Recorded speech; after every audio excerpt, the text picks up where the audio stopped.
Well, disgraced Republican Congressman and pathological liar George Santos got some more bad news recently in the form of a 23-count superseding indictment from the Justice Department.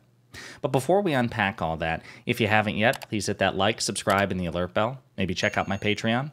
I'd appreciate the support.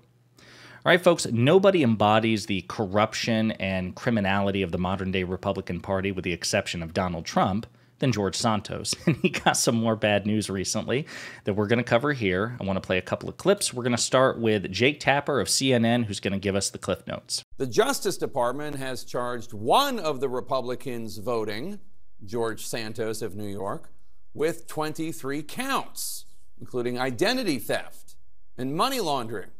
CNN's Manu Raju is on Capitol Hill for us, where this news is just breaking.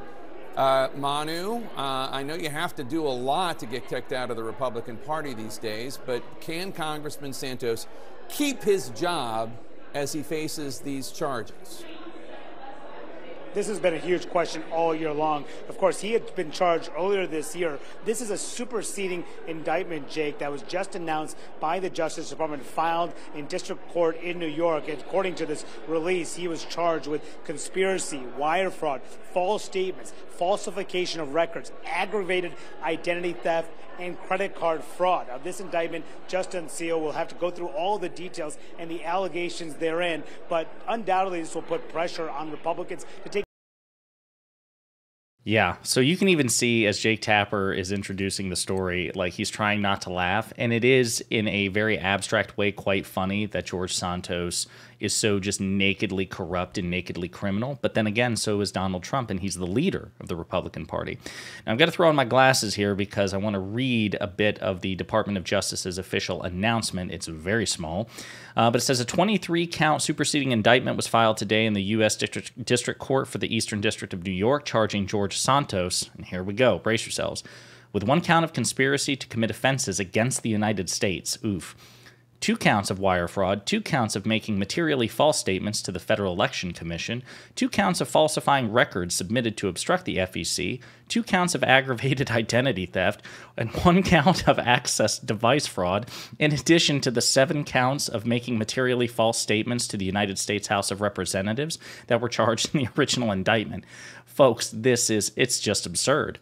And if you think that this, again, if you think this is embarrassing and humiliating, well, we actually have a clip of George Santos basically trying to make a break for it after the news, dropped about this superseding indictment. No comment. I did not have access to my phone. Prosecutors say you defrauded the American public. Will you resign? Of what you guys are talking about. No, I will not. Excuse me. They said that you stole people's identities. Did you steal people's identities? Did you commit identity fraud? What do you have to say to your constituents? I will not. I have no comment. I was in conference like everyone else without my phone, so I have nothing to talk about. I need to take a look at it. Did you commit wire fraud? That was a pretty basic question. The answer to that is no. Are you okay, sir? Yeah. Did you charge to your credit card donors money? Did you use their credit cards to reward yourself? That's the allegation. No. I will look at it. Why shouldn't you be able to vote in the Speaker's election? Such a key election when you've been charged with all these crimes.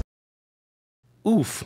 Yeah, so again, this is as the House Republicans are trying to get their house in order, so to speak. They're not very good at that when they're trying to appoint a new speaker in the absence of Kevin McCarthy.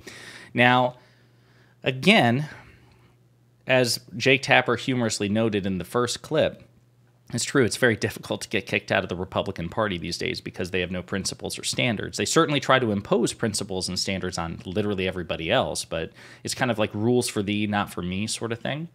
And even though 80% of George Santos' own constituents, 80% going all the way back since January, right, for nearly a year, 80% of his own constituents have wanted him to resign, Republican leaders in the House of Representatives have not called for it, nor have they moved to expel him, nor have they moved to, fast-track the ethics investigation into him because they have such a razor-thin margin and they don't care. As embarrassing as he may be, just with how stupid and shameless he is in terms of his fraud and criminality, they don't care. At the end of the day, it's all about pursuit of power. Now, you contrast that with how Democrats handled the indictment into Senator Bob Menendez of New Jersey, which, we learned about a couple of weeks ago.